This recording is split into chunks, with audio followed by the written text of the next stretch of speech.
इस वीडियो में हम स्कूल व्याख्याता विषय इतिहास के सिलेबस की चर्चा करेंगे।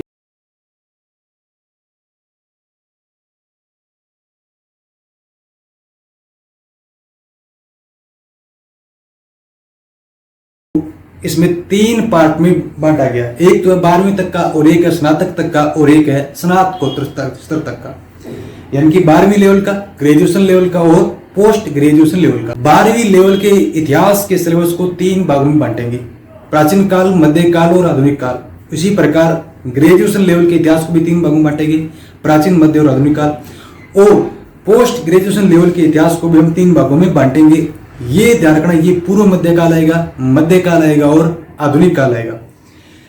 बात करें 12वीं तक के सिलेबस की, तो 12वीं तक के सिलेबस में प्राचीन काल के अंदर भारतीय संस्कृति की मुख्य विशेषताओं से लेकर सिंधु घाटी सभ्यता, वैदिक सभ्यता, जैन और बौद्ध धर्म और उस समय के जो संप्रदाय थे उनकी चर्चा मिलेगी। उसके बाद बात की जाए मध्यकाल में, यानी कि 12वीं तक के लेवल की मध्यकाल की बात की जाए तो पूरा का पूरा सल्तनत काल इसमें आएगा। और आधुनिक काल की बात की जाए तो 1857 की क्रांति से पहले की जितनी भी घटनाएं हैं उसका उल्लेख इस सिलेबस में मिलेगा 12वीं तक। उसके बाद स्नातक स्तर की बात की जाए तो स्नातक स्तर में भी 3 पार्ट में बांटा गया, प्राचीन, मध्य और आधुनिक काल।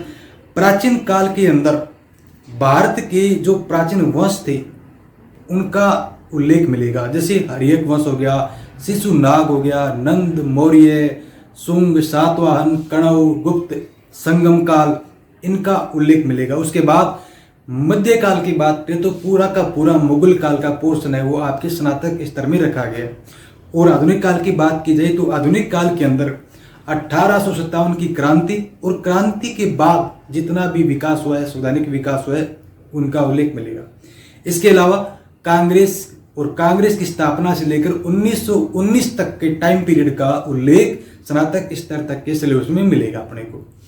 उसके बाद बात करें पोस्ट ग्रेजुएशन लेवल तक के सिलेबस की, तो इसमें ध्यान रखना, इसमें प्राचीन काल तो कह सकते हैं, लेकिन प्राचीन काल से ज्यादा हम इसको पूर्व मध्यकाल बोलेंगे। क्यों? क्योंकि इसमें 3 वंश दिए गए। एक तो है चोल, एक है चालुक्य और एक है पल्लव।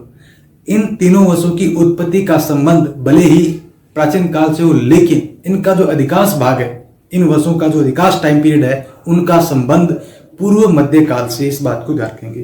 तो इस वजह से इसको 3 भागों में बांटेंगे, पूर्व मध्यकाल, मध्यकाल और आधुनिक काल। पूर्व मध्यकाल में ये 3 वंश आ गए, चोल, चालुक्य और पल्लव। मध्यकाल की बात की जाए तो मध्यकाल के अंदर सिख धर्म की स्थापना आएगी, सूफी धर्म आएगा, मराठाओं की उत्पत्ति आएगी। और उसके बाद आधुनिक काल की बात करें कि पूरा का पूरा गांधीवाद, और गांधीवाद के बाद भारतीय स्वतंत्रता काल के दौरान जितनी भी घटनाएं घटी उनका उल्लेख भी हम स्नातकोत्तर स्तर में करेंगे, आधुनिक काल में करेंगे। उसके बाद विश्व के इतिहास का सिलेबस आएगा। तो विश्व के इतिहास के सिलेबस के अंदर भी हम इसको 3 भागों में बांटेंगे, प्राचीन, मध्यकाल और आधुनिक काल। प्राचीन काल के अंदर जितनी भी वैश्विक सभ्यताएं थी, जैसे प्राचीन यूनान की सभ्यता, मिस्र, मेसोपोटामिया, रोम और चीन की सभ्यता, और भी सभ्यताएं। उसके बाद मध्यकाल की बात करेंगे तो मध्यकाल में मुख्यतः 2 बिंदुओं पर चर्चा होनी जरूरी है। एक तो है यूरोप में पुनर्जागरण, या यूं कह लीजिए विश्व में पुनर्जागरण, और उसके बाद आएगा धर्म सुधार आंदोलन। ये विश्व के इतिहास में 2 मुख्य बिंदु है। और उसके बाद में पूर्व आधुनिक काल और आधुनिक काल की बात की जाए तो 1789 की फ्रांस की क्रांति और नेपोलियन बोनापार्ट, ये मुख्य बिंदु है। और उसके बाद प्रथम और द्वितीय दोनों विश्व युद्ध आएगा, राष्ट्र संघ और संयुक्त राष्ट्र संघ और जितनी भी छोटी मोटी अंतर्राष्ट्रीय घटनाएं थी उनका उल्लेख विश्व के इतिहास में मिलेगा। तो ये स्कूल व्याख्याता इतिहास विषय का सिलेबस था जिसके ऊपर हमने चर्चा की।